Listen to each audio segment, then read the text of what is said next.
This is Coder Radio, episode 295 for February 5th, 2018.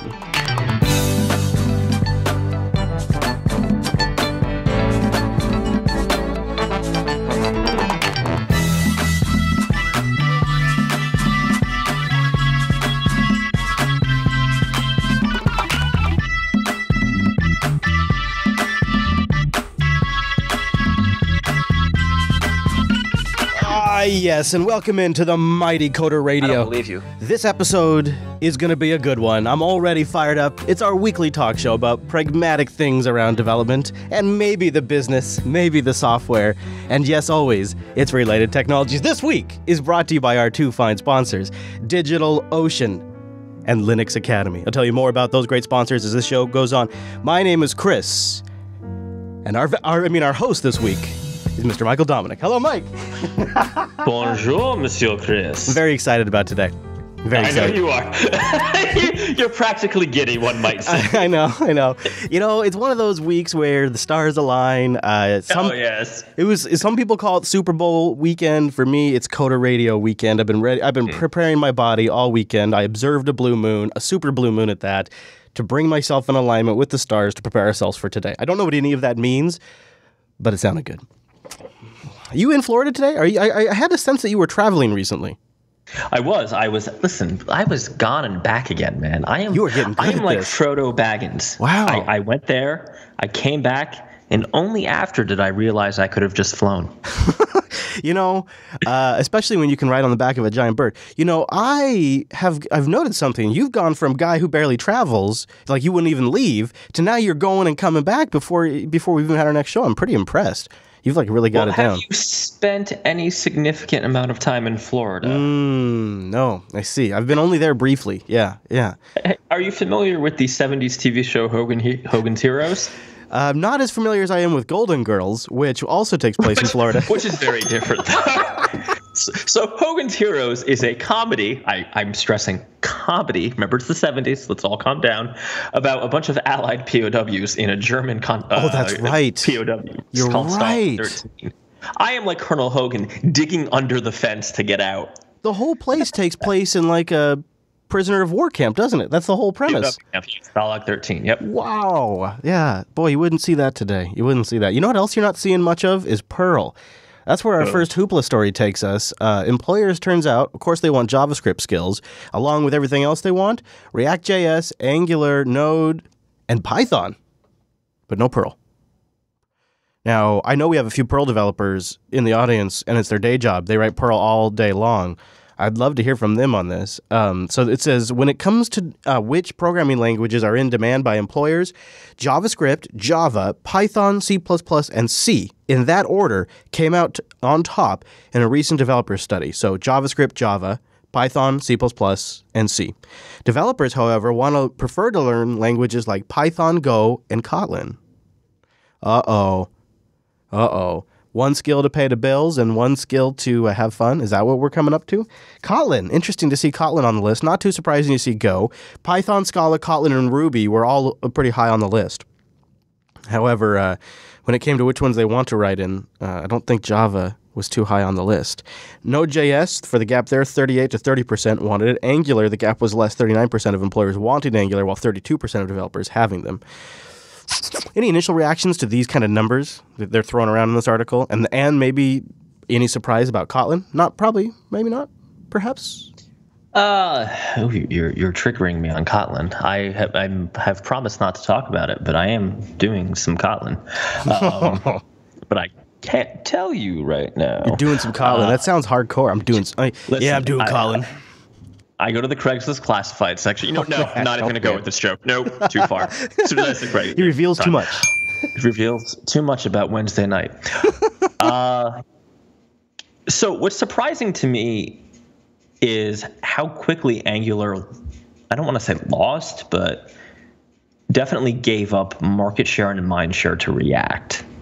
Oh, okay. Yeah. Right. The whole thing that people like Python is not surprising.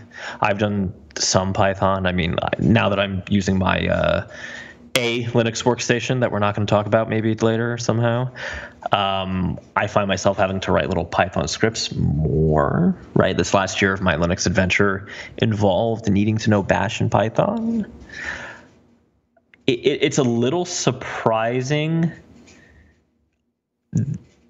I guess it's surprising how much. See, it's not surprising though, right? That employers are really hot on JavaScript, because we've been talking about this for 5 years now, that employers and clients always want commoditization. They want more, cheaper, and faster. And if you want a language that runs on all platforms, and you don't want to spend a fortune, right? Because you could do C++ or C. That's JavaScript, right? If you want a high-level language that runs on all platforms. And please don't write the show. I know that C is technically a high-level language, but you know what I mean. Can I reframe your question? Instead of me being surprised, can I be a little sad? Is that okay? I mean, where was Objective-C on this list? Because they didn't call me. I can tell you one developer who likes Objective-C, and it's not going to be okay, is it? There might have been a time though where that would have shown up on this list. I think there was, right? When we started the show, Objective-C randomly shot up. What's interesting actually is I thought Swift would be doing better. Just based on the constant squawking I hear about Swift, I was a little surprised that it wasn't slightly higher on that list. Yeah, so HackerRank conducted the survey back in October. And they have their methods. So I guess it does come down to who did they ask, but they talked to a lot of different organizations, over 30 different companies, including Uber, Twitter, VMware, Zenefits. They brought in people online. They had people that were supposedly big developers in the app stores. I don't know. I don't really know what their database set is, but that's a good point. It's not a good showing for Apple. And it's not a legitimate study of what developers really want, because nobody said Rust. If Rust was in the list, then you'd know this was a legitimate or at least it wasn't done in our Discord channel. Oh man, huge news this week that is going to affect a lot of people on how they deploy applications. Red Hat is snapping up CoreOS, which is really a Kubernetes play and a container marketplace play, for $250 million. That's a cheap price. That's it. That's maybe, I think, what do you think, Mike? The best deal of the year, maybe? It even cost you an Instagram. What happened? I know. I think they got the best deal of 2018 already at the beginning of the year. Red Hat has the best deal. The best deal of the 2000s period. Yeah. These guys at CoreOS and gals are really sharp people. No, they really. CoreOS is actually, it's even making my eye wander away from the beauty of the Docker whale a little bit. Yeah, they have done a really good job too of making it so that you could use parts of the Docker components if you want. If you want to use some of the Docker Swarm and orchestration tools, you can. But behind the scenes, they've been getting a lot of big industry support, like Linux Foundation and the Cloud Native Initiative and all of these different, whatever it's called, these different industry trade groups that are coming together and saying, this is the standard stack you should use when you're trying to accomplish X, Y, Z. And a lot of CoreOS's stuff is in there. Yeah, well, you've heard the conspiracy theory about Red Hat, right? No, I mean probably, but I don't know. Maybe I haven't. Do you want to take this tangent? You have to trust me on this one. You know how I get. Yeah, I mean, I'm curious because I'm trying to figure out. I guess what I'll just say is, I get it. I get why they're making the purchase. Absolutely. In fact, I think they needed to make the purchase, but I don't quite get what they're doing with Red Hat Enterprise and Fedora and CentOS and Fedora Atomic and now CoreOS, and they're going to supposedly keep them all separate when it feels like this should all be one mega product somehow. I don't really get their strategy overall, so I'd be curious to know what a theory is. So what do you think their strategy is? I'm just going to tell you, but I want to hear what you think first. Well, with the purchase of CoreOS, I think the strategy is to have some real skin in the container game that they've been getting left behind by Ubuntu and Alpine and AWS Linux and other purpose-built container systems like CoreOS. And while Red Hat is supposed to dominate the server market, this container space, even though they shipped Docker a Red Hat Enterprise ago, it feels like they haven't gotten the traction that some of the other distributions have. So my theory is they've just bought legitimacy into the marketplace even more so than they already had with their brand name. And they just brought on a whole bunch of talented developers, is my thinking. What? You don't agree? What's your theory? So it actually goes all the way. So it's in the name, Red Hat, right? It goes all the way back to 1976, believe it or not, when a young man out of St. Louis, Missouri, named Red Fox, started hitting the nightclub circuit preaching Unix. Then in the 80s, a man named Raymond Reddington was framed for espionage, which in the early 90s triggered the hunt for Red October. Okay. And then, you following me so far? I mean, I'm loving it so far. Then an elite bomber squadron called the Red Wings, not X-Wings, Red Wings, took off and did some airstrikes right out there in Seattle somewhere. And that's how Red Hat was formed. It's a a red state conspiracy. Oh man, red state. So it's a deep red state. Hashtag release the red memo. That is a pretty solid theory, and it makes sense. And if you think about it, a lot of this has all been kind of just coming into place since those initial moves back in the 70s. Profound, Mr. Dominic. Profound. You know what the sick part about this is? What? I think I may be the only podcaster to ever somehow has Red Fox into it. And you are the only you are like Sean Hannity. You're the only broadcaster who has the courage to go on the air and say this. Yeah, the courage. And when all my Red Hat instances stop booting tomorrow, luckily I don't run them. If you want another theory as to what might be going on, check out a little plug here for techsnap.systems/353. Too many containers. Just before the news, we decided to do an introduction episode to Kubernetes, what problems it solves, why everyone's talking about Kubernetes right now, and the fact that it came from Google and some of its history. And maybe also who shouldn't be using Kubernetes. That's covered in the show too. And so it's kind of perfect timing if you want more context. It's techsnap.systems/353.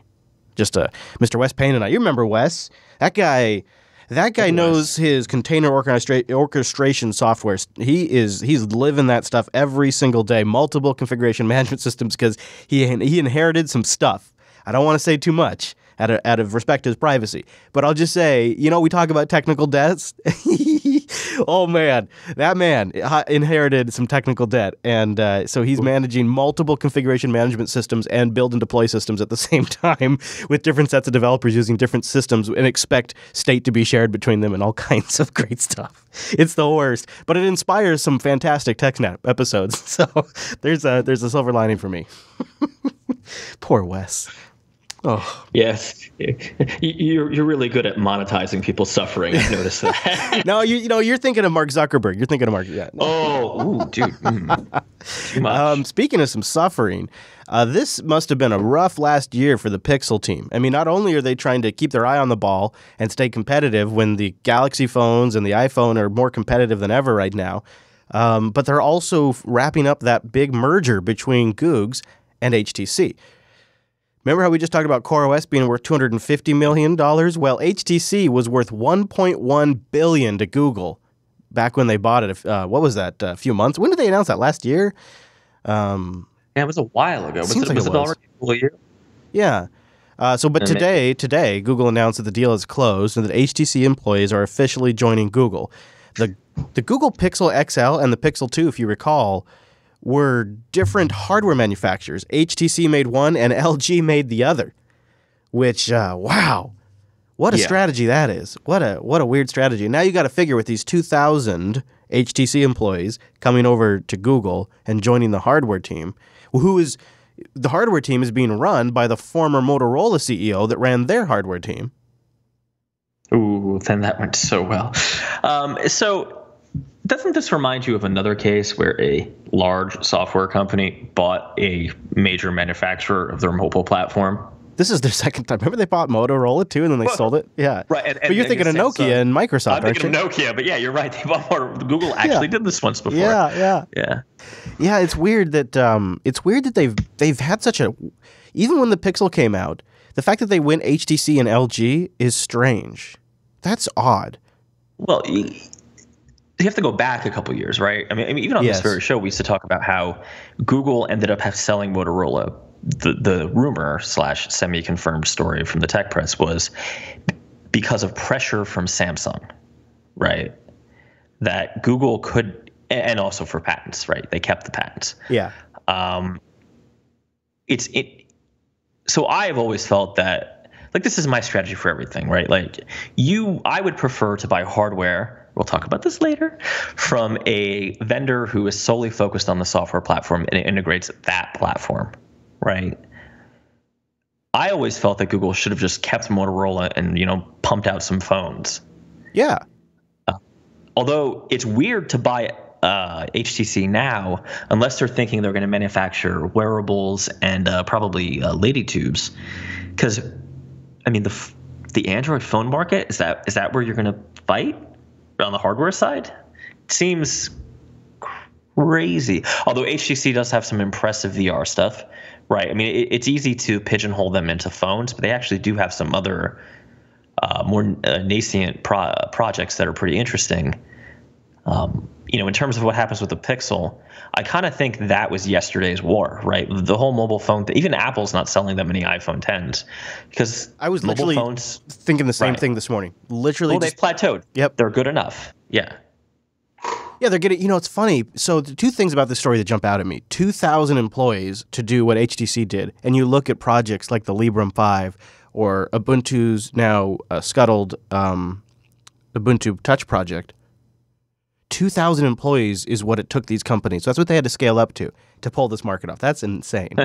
It's not going to be 2,000 for long, though. Let's be real. Yeah, good point. Yeah, those pink slips are coming. Yeah. But then the other thing that strikes me is just sort of how it kind of feels like the war for the desktop is sort of fading. And now it's more about services and ongoing subscriptions and software as a service. And Windows may be the platform that delivers that. Mac OS, Linux may be. Kind of feels like that's already happening to the phone market, too. App stores are essentially getting the same critical apps, and you have access to the same essential APIs and web services. Yeah, the only time I think about iOS versus Android anymore is if someone asks me to build something that I can't access something on iOS, right? But honestly, the future, the wave going forward is forget mobile phone platforms. That's just like a really expensive way to do your solution.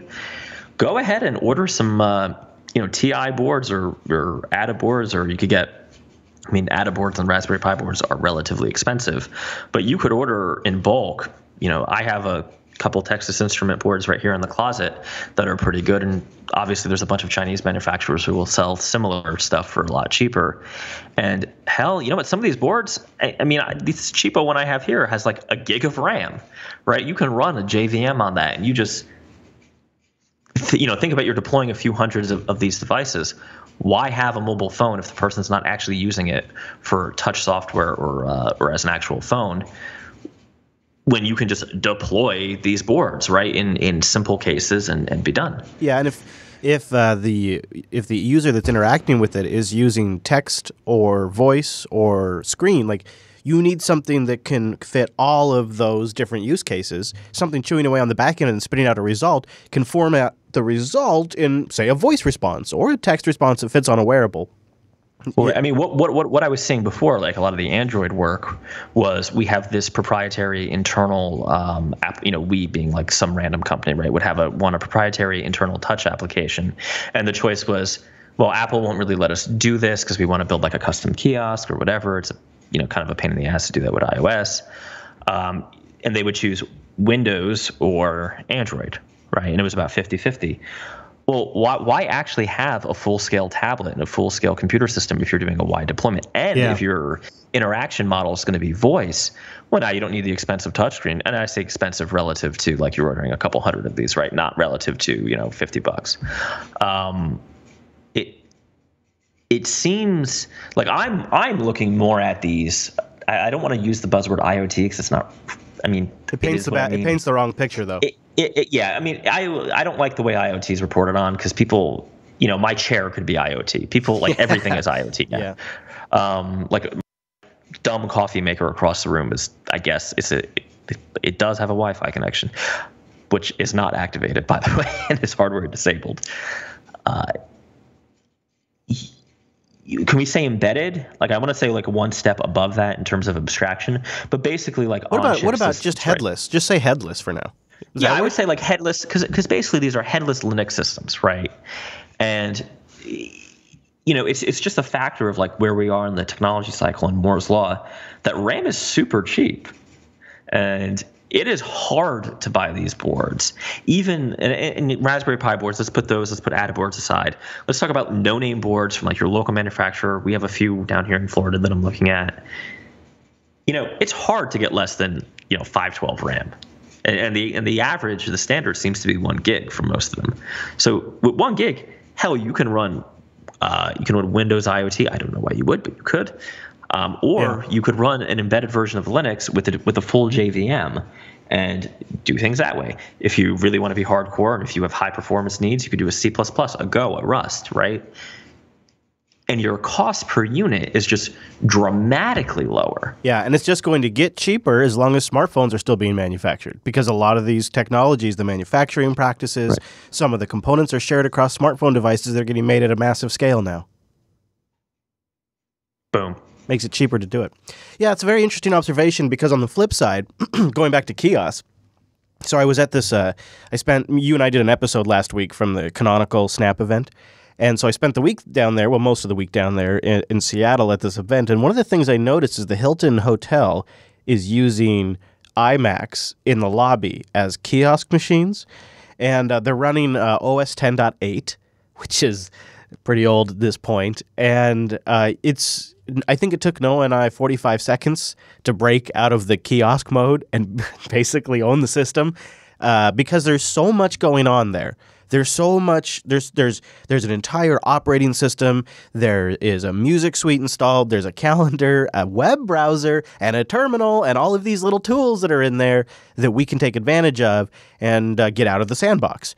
And these headless systems are purpose-built. So not only are they cheaper, but they're purpose-built for the task at hand. So they could have had a touchscreen display or an information display with a voice assistant, especially when you look at projects like Mozilla's Common Voice project that is actually a legitimate data set for voice that people can start using.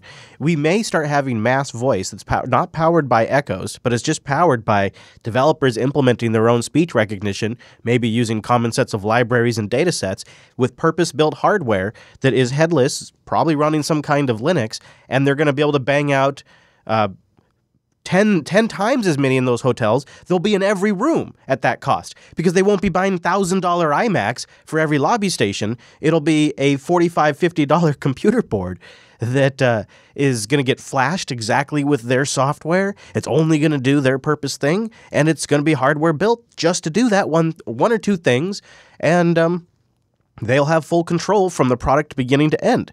It seems inevitable, because it's so much more approachable than like a $1,000 iMac, and it's totally leveraging like the business's investments in their own technology, and it's also taking advantage of wider market dynamics, which is the smartphones pushing the costs of these devices way, way down. And then you bring in consumer-ready, easy to understand, like wide developer adoption, purpose-built technology OSs like Linux and Android, and it's just going to blow up eventually. I mean, it already is blowing up. That's already happening, but I think it's just the beginning.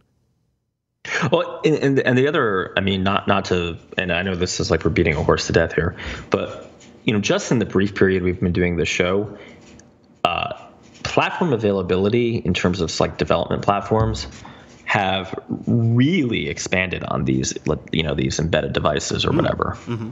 I mean, it is trivial to do something like run a CLR or a JVM on them now, right? It's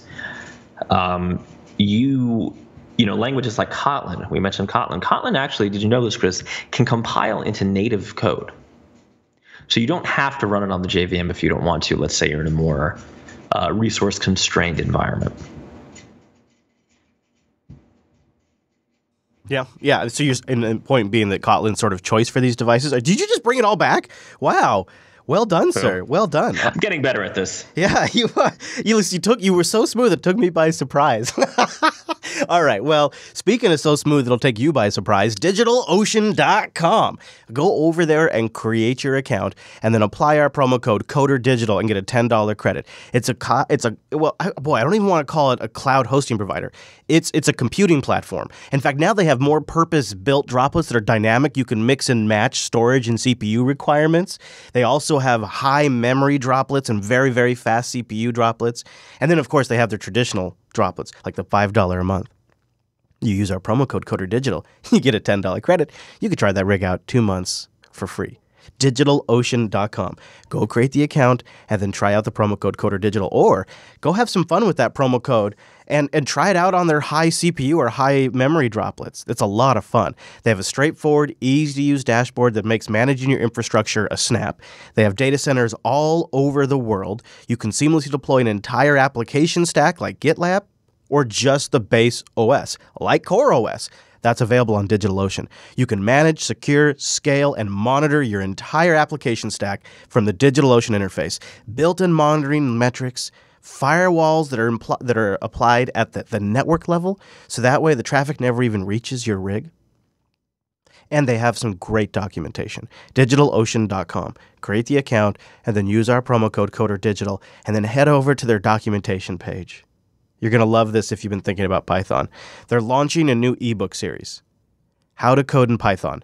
They're taking everything they did great about their tutorials, which there are many.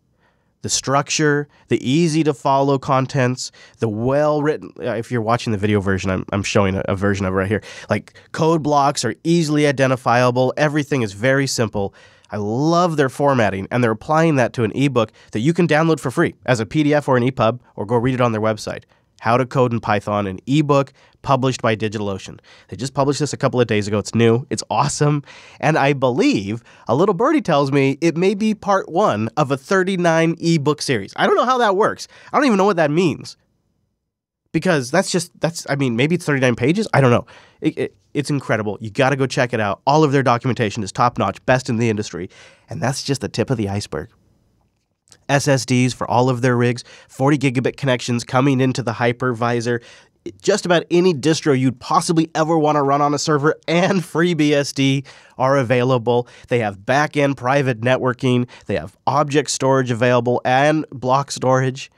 It's a very flexible, very powerful, and now with even better, more competitive prices. DigitalOcean.com. Use our promo code CoderDigital and save $10.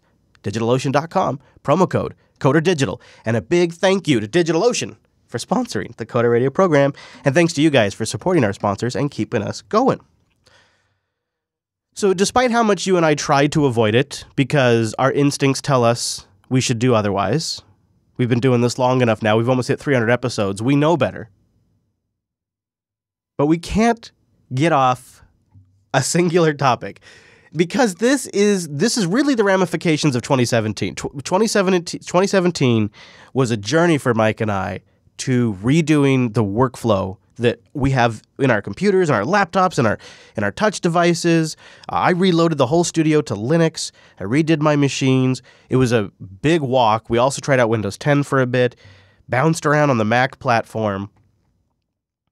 And this week I upended all of it. I just am such an idiot.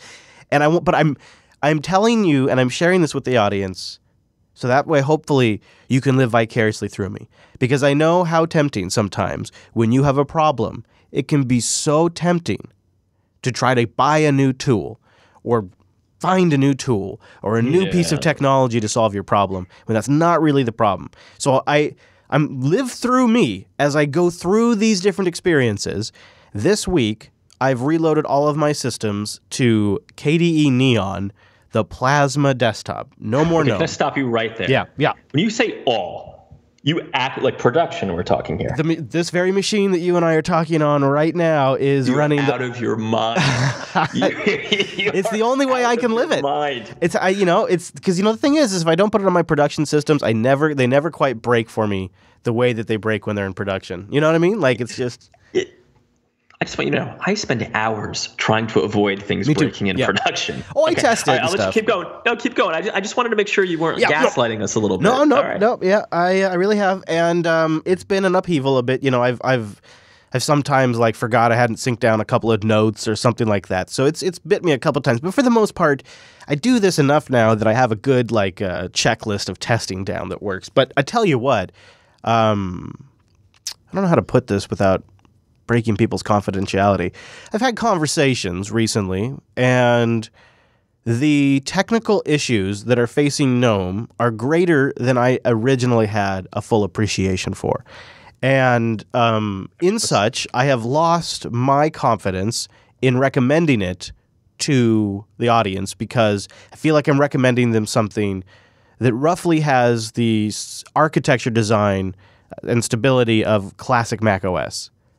And I mean that sincerely. Like I heard horror story after horror story recently, and talked to some developers, and I got a picture that I realized the GNOME project is facing this major fork in the road. They either have to re-architect the way the entire GNOME desktop works for GNOME 4, spin out the compositor and the shell and the animations and the extensions into their own individual processes, and then create an API for those extensions and create an IPC system for all of those individual processes to communicate, and break all extension compatibility. And extensions are a critical part to making the GNOME desktop usable.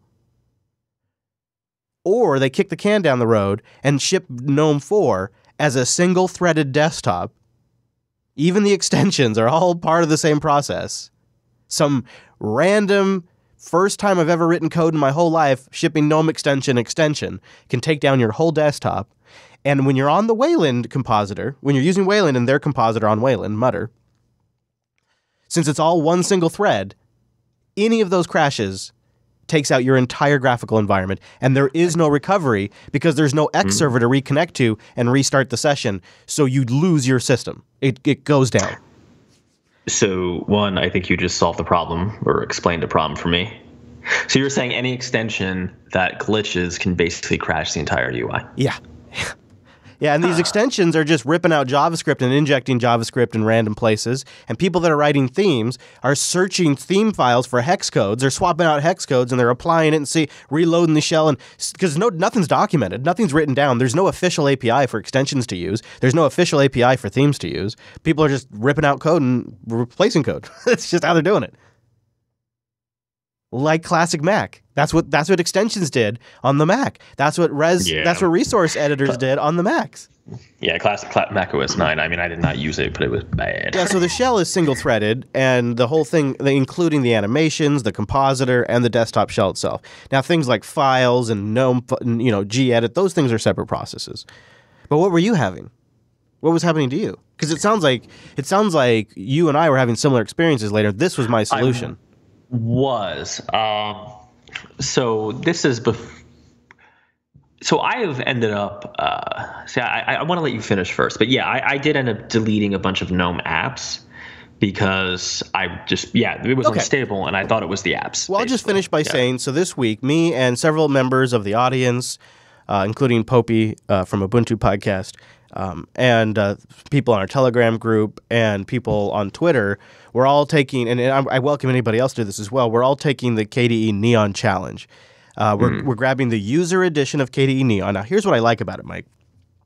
First of all, this is what the Plasma desktop developers are pretty much using themselves, a lot of them, including people that I know in the project and the sort of the leading edge of the project, people that are making a big difference in the project. They're using Neon themselves. So they're dogfooding this distro. It gets the new desktop almost immediately when there's a new version released, which is kind of nice because sometimes that's something you'd have to wait for in the past. It's based on Ubuntu LTS. Right now, it's based on 1604. So this is the dream in Linux, and it actually is happening here with KDE Neon. So that's one of the reasons I'm giving Neon specifically a go. It is a stable, solid core that gets very little changes, and then a rolling user land on top of that. And they're going to move to 1804 when 1804 ships. I don't know how fast, but eventually they'll move to 1804.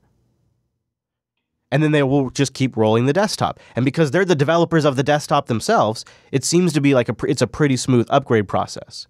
And I think a new version of the desktop ships tomorrow, so I'll be testing that. I think 5.12 ships tomorrow. But so far, it's been a pretty great experience. And my battery life has improved. My performance has improved. It wakes and it goes to sleep faster. Like, it's been a pretty nice improvement over GNOME. So I have a few questions. Now, I've heard of the Plasma desktop a few times. My one dumb user level question is, I've heard things about some weird Android integration.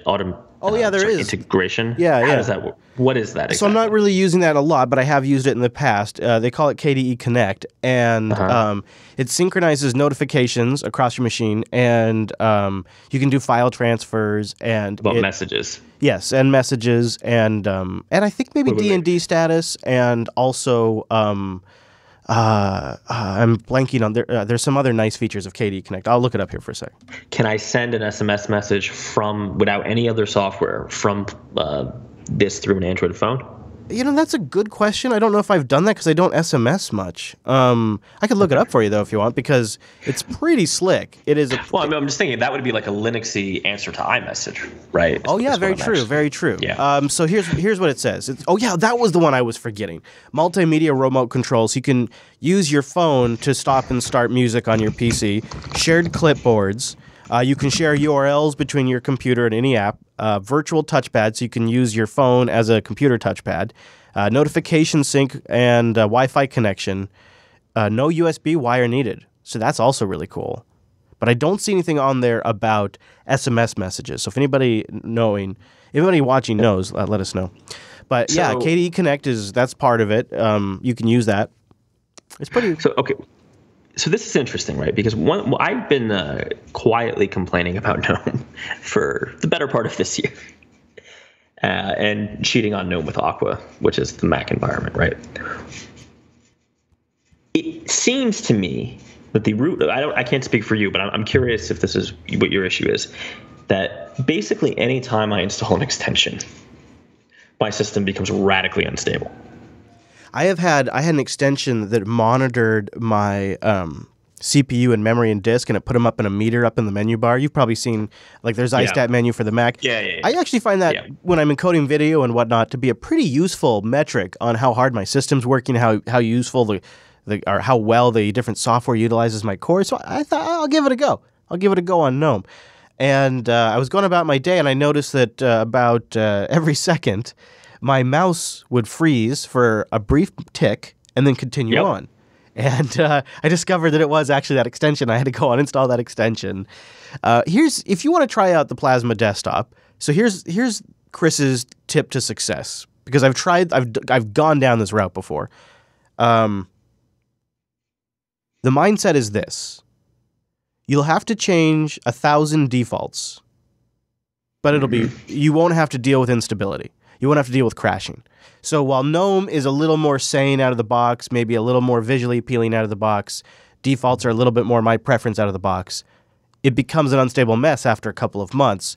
Whereas the Plasma desktop is properly architected from a technical standpoint, how they're handling Wayland, how the different parts of the Plasma desktop communicate with each other. They solved those problems ages ago, and now for about 2 years now, they've just been working on refinement releases, which is really paying off.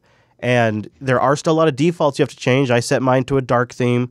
If you're installing on a high DPI screen, you got to go change 4 different settings, including fonts and mouse cursors and scaling settings. Deeply stupid. Yeah, but once you do it all, it's really solid, and it feels like a powerful workstation. And there's a lot of nice features just built into the default apps, like Console and KWrite, their text editor, that you go, damn, why aren't other desktops doing this? There's legitimately new stuff in here that Windows and Mac OS and GNOME haven't done. A lot of people say Linux doesn't innovate. Well, they're not running the Plasma desktop because there's new stuff in there, and it's nice. And yes, look at that. You can send SMS messages using KDE Connect. So this sounds like something I would try when 1804 comes out. That'd be a good time. Once I have some of those defaults tweaked out. So do you have anything more on the KDE? Nope, that's it. Anyways, doing that this week. I'll probably talk more about on Linux Unplugged. I won't burn a lot of your ear time up here, peeps. But more. No, I'm going to throw some Molotov cocktails myself. Okay, what happened? Tell me about it.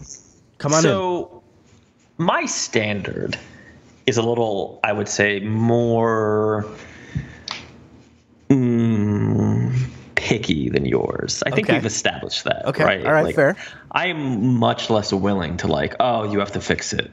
Right. You have to. Yeah. Yep. Mm-hmm. Which is sort of my pitch with the Plasma desktop is you're going to have to tweak some stuff. Right. Which right off the bat is gone. Right. So I ordered that Optiplex from Dell. with the assurance that even though it was the one I ordered had Windows 10 pre-installed, it was 100% Ubuntu compatible. Ubuntu specifically, right? That is true-ish. It has been okay. I had to do a little bit of a grub voodoo to get it to boot. Every time it restarts, it hangs because it doesn't like the driver on the graphics card. I downloaded an AMD driver. Oh, yeah. It still freaks out. I was worried about that AMD driver problem. It seems basically that it's like an issue with the AMD driver. The network card is running pretty slow. I called Dell, and they said, oh, it should be compatible.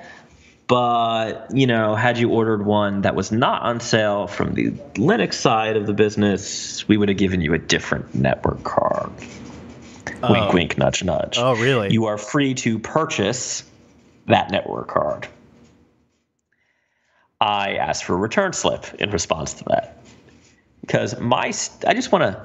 So I know I plugged them a lot, System 76, and if only the Galago had better battery life...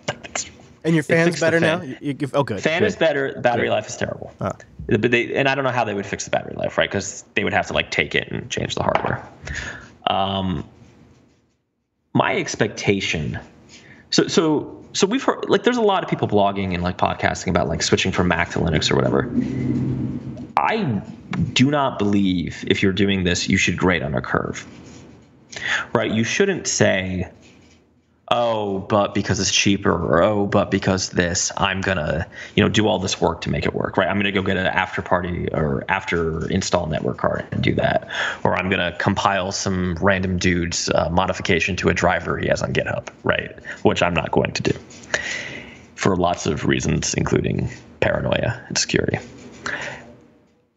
So if you sell me a machine that you say is Ubuntu compatible out of the box, if it is not in any trivial way, I think it fails the test. Is that a fair?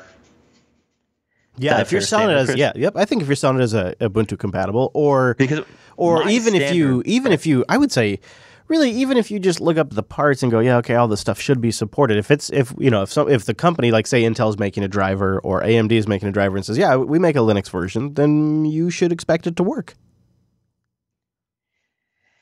Well, the irony is, someone's mentioning in the chat, I actually went with AMD over NVIDIA because I thought it was the only graphics card that is 100% zero hassle, no setup, works every time, every distro is Intel graphics.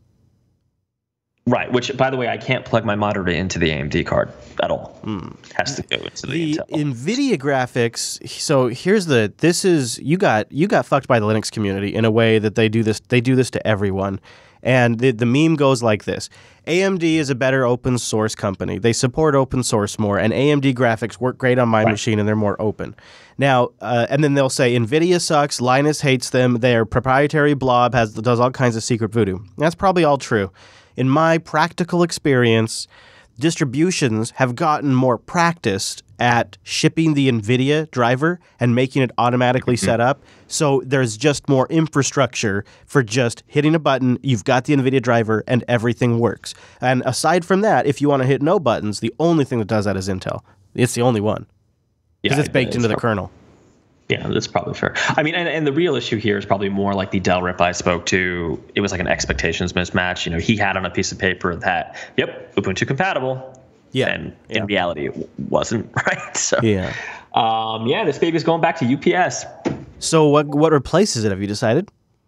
Nothing right now. Now, ironically, what lesson can you take from this, though, before you buy the next one? Honestly, I think... One, I can't do the Dell sale thing because those are all Windows machines, right? And two, if I'm going to buy a Linux workstation, I have to buy it Dell is a Linux vendor, right? But you have to buy the one that is pre-configured, right?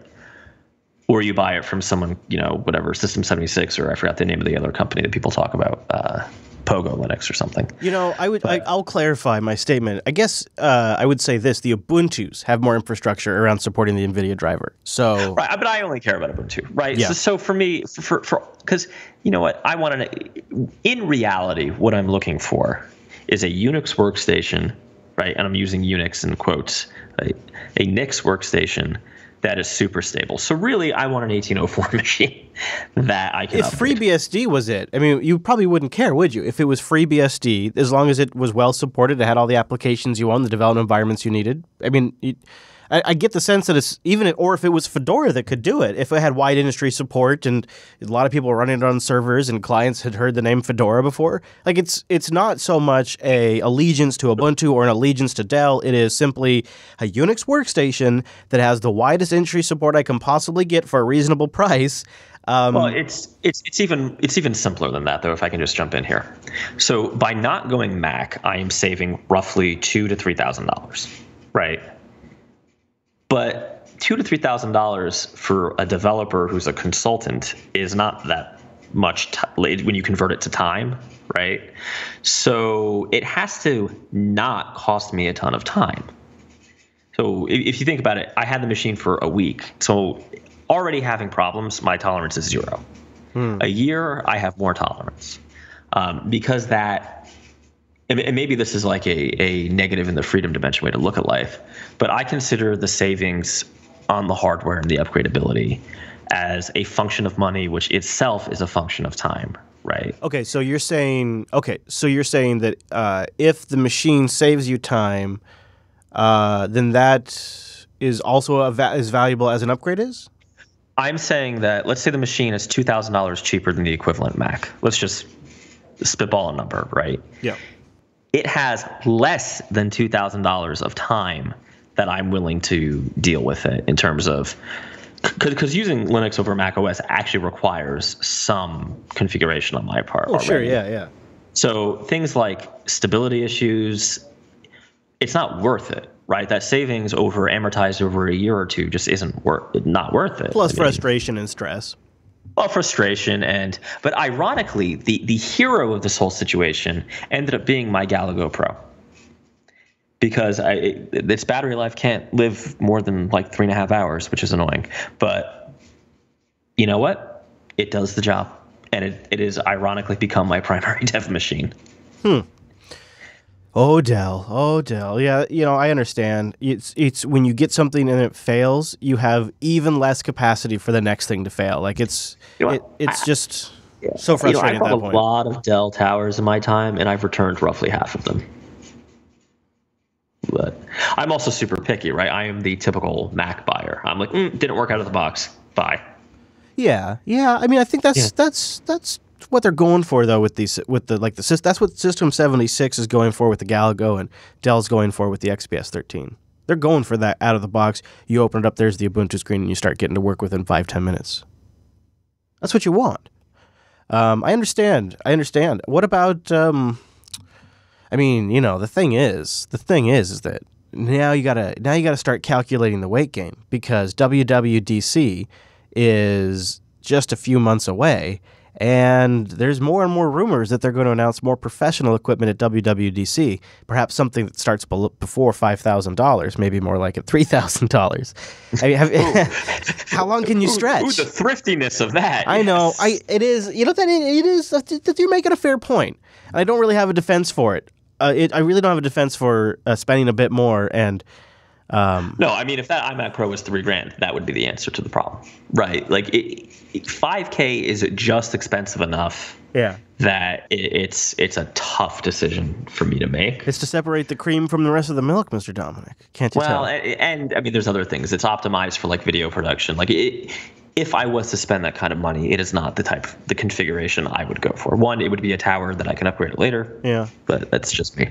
It's negative in the freedom dimension. So you're saying if there was like a hypothetical $3,000 like entry level iMac or Mac Pro, is that what you're getting at? Yeah, or they revamp the Mac Mini, and once you make it useful, that's how much it costs. So that's my conspiracy. My conspiracy is the whole reason they haven't said. See, if they were going to end the Mac Mini, they would have just killed the product line, like they do everything else. Once they're done making it, they just stop selling it. But if they're going to keep making it, they keep selling the old one until they replace it. That's basic Apple math right there. And so the Mini has been held around because my suspicion is they've rebooted what they're going to do with it internally a couple of times with all this other stuff where they reverted on only ship. They reverted on the whole professional stuff. I mean, they had that whole bring the journalists in, set them down, and tell them that we care about professionals again, and we're going to make a Mac Pro moment. And I bet you that the part that didn't come up in the conversation was we have plans for the Mac Mini too. My bet is that that's going to be their low-entry professional. Yeah, but the Mac Mini was never a pro-level device. It's a whole new Mac Mini. That'll be the whole pitch. You're thinking it's a Mac Mini in name only, basically. In size, yeah. It's going to be, I'd say probably more, it's going to be like a souped-up NUC, yeah. Mm-hmm. Dude, what was that NUC from CES? If that's what that is, exactly. I'm they totally really on board with that. Honestly, yes. Really, if they just reshipped that, if they just took Intel's most recent NUC, the one that has all the Thunderbolt 3 and the integrated AMD graphics, which is the one that Apple seems to prefer to ship, they could just repackage that in an Apple box. Charge you $800, $900 for that thing. Oh, they're going to try. So this is the problem. I mean, actually, you kind of beat me with my own argument, though. Yeah, because sure, if this theoretical machine was like $2,500, $3,000, it's the obvious choice, right? Mm-hmm. It works with everything I have. It solves all my problems. I don't believe. So my belief is that there is no new Mac Mini, or it's nothing that I would want, and the Mac Pro is going to be like $8,000 to start. Yeah, but yeah. If you're right, then I would imagine that would undercut iMac Pro sales pretty significantly. Which is probably one of the reasons why it was first out the door. We'll see. Yeah, we'll see. So you're saying like a high-end machine, not running Xeons, running i7s. Yeah. I mean, with a lot of RAM and a big SSD. Yeah, that's exactly what I want. I mean, that's exactly what I want. And that thing, the whatever they call that new NUC, I'm blanking on the name. The one with the integrated AMD GPU is so it's. It's got essentially dedicated graphics, but it's like a mobile desktop hybrid graphics chip, but it gives you, real, true, genuine graphics performance with a low power and a low thermal output. I mean, it's right up Apple's alley. They almost would be negligent if they don't just package that thing up and ship it, because it's got Thunderbolt up the yin yang. It's got all the stuff that they're all really fast SSDs, i7 processors, integrated graphics. I mean, it'd be perfect. We'll see. Speaking, it depends on how much they care. Yeah, but we'll see. We have more to get to though, so we should keep going on. Do it. This wet workflow stuff. I'll be curious to hear where it goes for you. I may report back in a bit, and I encourage the audience to try it out with me. It's just fun to change it up and actually to see some really cool new stuff on the Linux desktop. Again, user edition of KDE Neon. linuxacademy.com/coders. Go there to support the show and sign up for a free 7-day trial of a platform built around Linux to teach you more about this ever-growing platform. Linux Academy is a full-featured training library with everything you need to learn new skills and advance your career. With everything, and I mean everything, from self-paced in-depth video courses, hands-on scenario-based labs, learning paths, which are sets of courseware that are planned specifically by their instructors. Oh, and speaking of instructors, full-time instructors available to help you, practice exams, flashcards forked by the community, certification-specific training, and much more. Go to linuxacademy.com/coders to sign up for a free 7-day trial and just try it out yourself. Check out the study tools, like the guides and lesson audio that you can download and listen to offline. They have iOS and Android apps. That's pretty nice as well. And then if you just have a slim, limited amount of time, if you don't have like hours and hours and hours and hours to dedicate to training sometimes, which happens to all of us, the courseware can adjust and work with you to work with your schedule, to set learning goals and plans, which is really nice because you can still move the ball forward even when life gets a little crazy. They have a course scheduler that you can set a time frame, you pick it, they'll set learning goals for you and help you stick to it. That's really cool. And then also they have nuggets, which are like little sparkly bits of wisdom that you can do a deep dive into. Single topics, like, one challenge you're going to face on the job one day. Just go deep dive into that. And then you're done. It's really nice. You're always getting value because they're always updating courseware, adding new stuff. linuxacademy.com/coders. Go there, check them out. And they're also on Twitter, Linux Academy.com, on Twitter, talking about some of the new Docker and Puppet courseware that they've launched recently. linuxacademy.com/coders. Go there and sign up for a free 7-day trial. linuxacademy.com/coders, and a big thank you to Linux Academy for sponsoring this here Coder Radio program. So it's time to talk about daydreaming. That's how I read this. Mr. Dominic, you proposed a topic today that I think is interesting. Is it time to go Greenfield? Just go all green, which, if I recall, Greenfield basically means, I guess the short version of it would be starting out a new project with no need to consider any of your prior work or projects. Well, when you put it like that. Are you familiar with absinthe at all?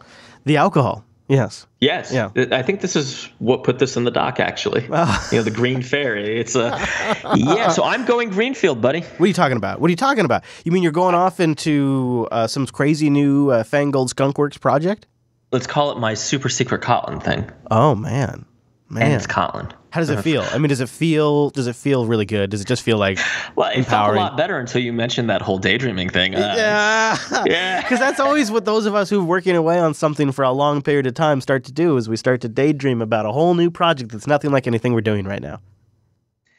No, it's exactly like what I'm doing right now. Oh, really? Yeah. So it got me thinking about, everybody says, right? Well, what developer hasn't said, this is terrible, insert problem you're facing here, we should just rewrite this. Yeah. Right. We should just, it's because we're using Rails, we should rewrite it in Node. It's because we're using Node, we should rewrite it in Go. Or whatever, right? Yep. Whatever you're. Yep. That's sometimes true. For instance, if the software has been in production for a decade, that might be right. But it's usually. The bad things in the system are there because systems have to evolve over time, right, to meet new user needs. Right. And software isn't, and I'm going to apologize in advance to my Ruby hipsters with their gold MacBooks. Software is not meant to be blogged about or podcasted about how beautiful and revolutionary your architecture is. It's meant to actually do things for people. Right. It's not. Yep. So in reality, in production, if your system's going to survive for years, it's going to become ugly. Or maybe not ugly.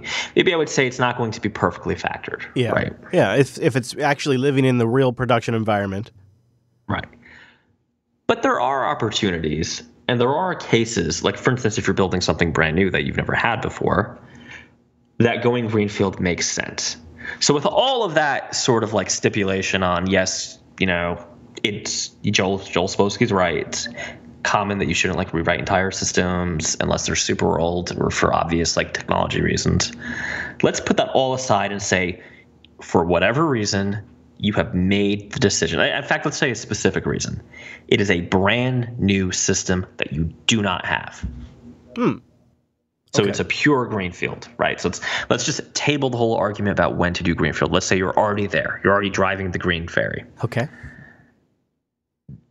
It's actually challenging, I'm going to argue, and I'd be interested in feedback on this, to do a Greenfield project. One, I haven't had the opportunity to do a pure Greenfield project myself in a long time.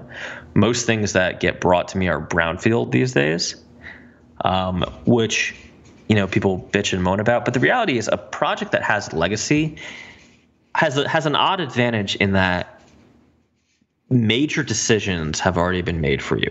You may not like those decisions, but they're made, right? Yeah, so you follow the leader. Not so long ago, I forklifted up a bunch of Rails 2 apps to Rails 5.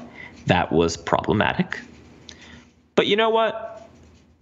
Gems not existing anymore and all that kind of crap aside, the basic architecture of most of those applications I kept the same because the mandate was upgrade us to the latest Rails and latest security packages and replace any obsolete gems, not rewrite the entire thing to be in modern style, right? And there was something nice about, so this is the pattern they're using to, transmit data from one system to the other. It was a bunch of services that talk to each other. Okay, great. Let me just follow that pattern, right? But when you're starting from, file new project in JetBrains, you have to make those decisions, like basic things like Kotlin, Java, or Scala, right? And insert your language replatform here. Am I testing? Am I using automated testing at all? If I am, wow, there's hundreds of testing methodologies and libraries, right? Which one? Am I going functional? Am I going OO? Is this a microservice? Is this a collection of services? Or is this like a monolith? Right? All of these is, and this is the one that's tripping me up today. What database actually makes the most sense for this project? Now, you could easily default to what you're used to, but I think it's worth examining, a true Greenfield project, I think, is a rare gem, especially if it's going to be a large project, right? And these little decisions you make right in the beginning are going to theoretically affect the next, years of your life, right? N years of your life. Mm-hmm. Do you have anything there? No, I agree with you completely. In fact, it's sort of like almost would scare somebody off from starting. That's so daunting. That's what I worry about. It sounds daunting when you put it that way. Well, it is a little daunting, right? Like some of the things I'm struggling with right now are, NoSQL kind of makes sense for what I'm thinking about, but I have a religious objection to NoSQL because it does scary things with not actually saving data and all kinds of crap that I've talked about at length on the show in past years. But it's also gotten a lot more mature, right? Like MongoDB came out while we were doing the show, and it was very scary. Now it's actually kind of tame, right? It's a relatively conservative software to use. I mean, nothing is as conservative as Postgres, but and my bias is to just go with Postgres. But if your data is not really 100% relational, should you impose that structure on it? Sometimes these are just great experiments to build something up for a bit, learn lessons from it, and then even. I spent the weekend just screwing around with little Kotlin projects and seeing how is this different than Java with some of the Lambda magic, right? And it's wildly different. It's somewhat like Swift, which is challenging. Whoa. Although it's really not, but it's superficially like Swift, I would say. Visually, it looks like. I don't believe you either, young man. What a beautiful young boy that is. Well, interesting. I hope I hear more about this in the future. Well, hopefully by next week I have a database and a CI solution up, and I will talk about those. Mm-hmm. But which, by the way, remember when there was you installed Jenkins on a server and that was CI? Yeah.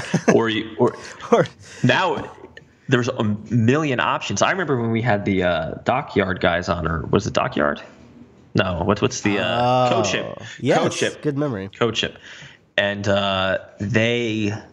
they're huge now. There's all these different options, all these different methodologies, all these different automated systems you can use. Makes my old rsync scripts, look a little old-fashioned, I guess I should say. Good old rsync over SSH. Whatever happened to cron jobs? Right, guys. That's all the continuous integration you needed was the hourly cron job. Every day at 5 a.m. we just run this script and we see what happens. That's bad. Now, should we leave people with a little sanity, something they can bring home to themselves and normalize their world? It's a project called Base 16. An architecture for building themes based on carefully chosen syntax highlighting using a base of 16 colors. Base 16 provides a set of guidelines detailing how to style syntax and how to code a builder using the Base 16 schemes and templates. So they give you a bunch of templates you can download. So that way, everybody is using the same damn highlighting scheme. And we will finally bring order to syntax highlighting. and more importantly, if you're using, because this guy Chris had a lot of these schemes, like the one I use tomorrow night, are now like deprecated in newer versions of JetBrains. They don't quite highlight right. They didn't take into account languages like Kotlin, newer things. Base 16's versions of those themes is updated for most modern languages. You gotta appreciate that. Issues, yeah. And if you're a whole team, you could just say, "Hey, everybody, let's use this. We'll be working off that." If you can impose a color theme on your team, email me in and tell me how you did it. Yeah, well, because that sounds.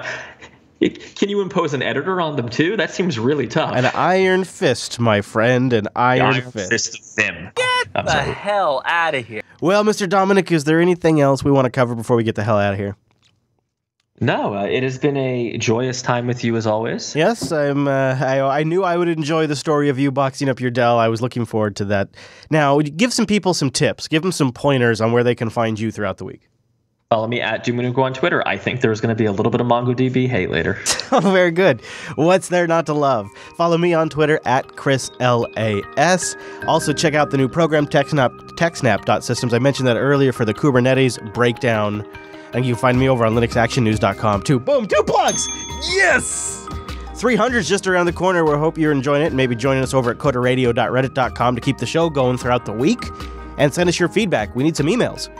JupiterBroadcasting.com/contact for those bad mamma jammas. You can also join us live, jblive.tv, JupiterBroadcasting.com/calendar for the live time. It's Mondays noon Pacific, 3 p.m. Eastern, if you just want to go to jblive.tv. Thanks for joining us. We'll see you right back here next Monday.